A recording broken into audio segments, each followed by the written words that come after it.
Sa Coachella 2026, muling pinatunayan na ang Filipino celebrities ay unti-unti nang nakikilala sa global fashion at music scene.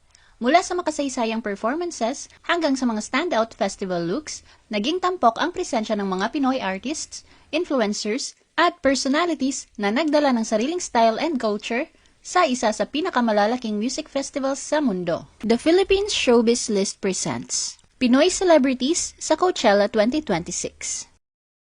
BINI. Naitala ng BINI ang isang napakalaking milestone matapos silang maging kauna-unahang P-pop group na nag-perform sa Coachella Valley Music and Arts Festival. Sina Aya, Colette, Maloy, Joanna, Stacy, Gwen, Sheena at Mika ay nag-perform ng humigit kumulang 45 minutes kung saan ipinakita nila sa international audience kung ano ang P-pop. Pagpasok pa lamang sa stage, agaw pansin na agad ang grupo sa kanilang coordinated golden outfits na may salakot na sumisimbolo sa kanilang Filipino identity. Binuksan nila ang kanilang set sa kantang Shaggy. Sunod nilang itinanghal ang Zero Pressure kung saan nagkaroon sila ng seamless costume change patungo sa all-blue outfits. Matapos ang ilang kanta, nagkaroon sila ng pagkakataong makipag-ugnayan sa audience. Mas lalong uminit ang kanilang performance nang sunod-sunod nilang kantahin ang Karera at Salamin-Salamin na sinundan pa ng iba pang fan-favorite tracks na nagpapanatili sa excitement ng crowd. Sa kalagitnaan ng performance, pinangunahan ni Mika ang isang energy check kung saan sabay-sabay nilang pinasigaw ang audience ng tinapos nila ang set sa Pantropiko na naging malaking sing-along sa Mojave tent. Matapos ang performance, nagpasalamat ang BINI sa fans at ibinahaging proud silang maipakita ang OPM sa global stage. Agad din itong nag-trend online kung saan pinuri ang kanilang world-class performance. Nakaplanong bumalik ang grupo para sa second show sa April 17. Sofia La Forcaza. Naghatid din ng Pinoy Pride si Sofia ng global girl group na Cat's Eye. Bilang leader, pinangunahan niya ang grupo sa kanilang debut Coachella performance sa Sahara stage. Sa kanilang kantang My Way, namukod-tangi ang powerful vocals ni Sofia na nag-iwan ng matinding impression sa audience. Marami ang humanga sa kanyang performance na tinawag pa ng ilan bilang patunay ng Filipino vocal chakra dahil sa lakas at kontrol ng kanyang boses. Sa kalagitnaan ng set, nagbigay si Sofia ng emotional message para sa mga Filipino fans na may dalang bandila ng Pilipinas, kung saan ipinahayag niya ang pasasalamat at pagka-overwhelm sa kanilang suporta. Bretman Rock. Taon-taon, kitang-kita ang presensya ni Bretman sa Coachella at ngayong taon, lalo siyang naging standout dahil sa bold fashion moments at suporta sa Filipino artists. Sa day 1, ibinida niya ang red-themed outfit na tinawag niyang baddest served looks na agad nag-trend dahil sa kanyang confident at fashion-forward na aura. Sa day 2, mas naging playful pa ang kanyang look nang magsuot siya ng chicken-inspired outfit. Bukod sa fashion, umani rin ang atensyon ng kanyang pagiging vocal sa Filipino representation. Nakita siyang nanonood at nag-react sa performance ng BINI habang ibinabahagi rin ang clips nito sa social media. Ipinakita rin niya ang suporta kay Sofia La Forcaza ng Cat's Eye na lalong nagpalakas ng online buzz sa festival. Criza Taa. Si Criza ay isa sa mga unang Filipino celebrities na nag-anunsyo ng kanyang attendance sa festival.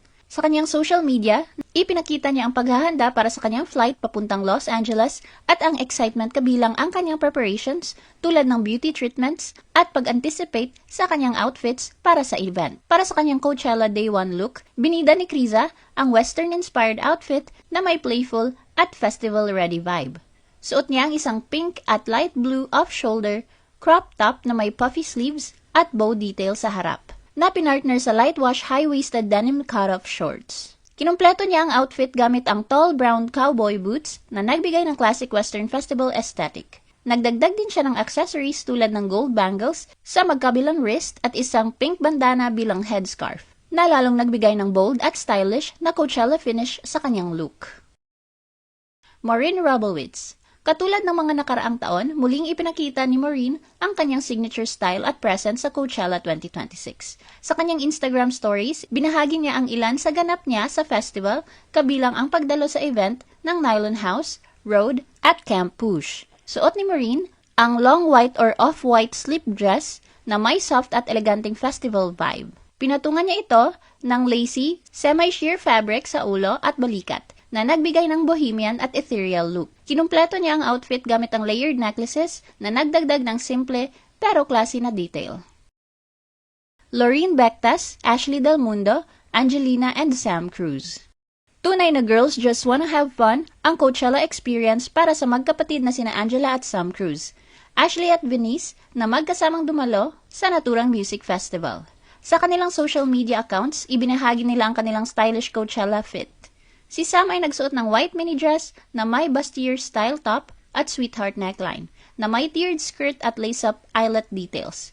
Kaya naging boho at festival-ready ang look niya. Kinumpleto niya ito ng brown cowboy hat, small leather shoulder bag, at accessories tulad ng bracelets, gold earrings, at necklace na nagdagdag ng eleganteng touch. Para sa day 2, mas bold ang kanyang outfit, isang vibrant blue metallic halter top na pinartner sa brown skirt na nagbigay ng striking at earthy contrast sa kanyang Coachella look. Si Angelina ay may dalawang Coachella look. Una, suot niya ang dark maroon sheer long sleeve crop top na pinartner sa high-waisted black shorts na nagbigay ng sleek at edgy festival style na may simple accessories tulad ng layered necklace at bracelets. Pangalawa, nagsuot siya ng light flowy mini dress na pale blue or gray na may ruffle details na pinartner sa tan cowboy boots at brown fringe bag. Kaya naging feminine, boho at western-inspired ang kanyang look. Para sa day 1, si Ashley ay nakasuot ng brown strapless crop top na may sweetheart neckline at shimmery details sa midriff, na pinartner sa white high-waisted micro shorts na may tie detail sa waist. Pinalakas ang kanyang look ng gold body chain, gold arm cuffs, at headpiece, habang may dala rin siyang shoulder bag at inumin. Si Lorene naman ay ibinida ang white boho-inspired mini dress na may deep neckline at cutout detail, na nagbigay ng bold pero eleganteng festival look. Pinaganda niya ito ng white floral crown, round sunglasses, brown belt, at fringed shoulder bag, na nagdagdag ng bohemian at Coachella-ready vibe. Bukod sa kanilang Coachella fit, binida din ng 4 ang ilan sa kanilang ganap sa music festival tulad ng panonood nila sa performance ni Justin Bieber. Ano ang masasabi mo sa video na ito? Mag-like o mag-react at huwag mahiyang mag-comment. For our YouTube viewers, huwag kalimutan mag-subscribe at i-hit ang notification button. At para sa aming Facebook viewers, mag-like at follow sa aming Facebook page para updated ka sa mga showbiz chika. Thanks for watching!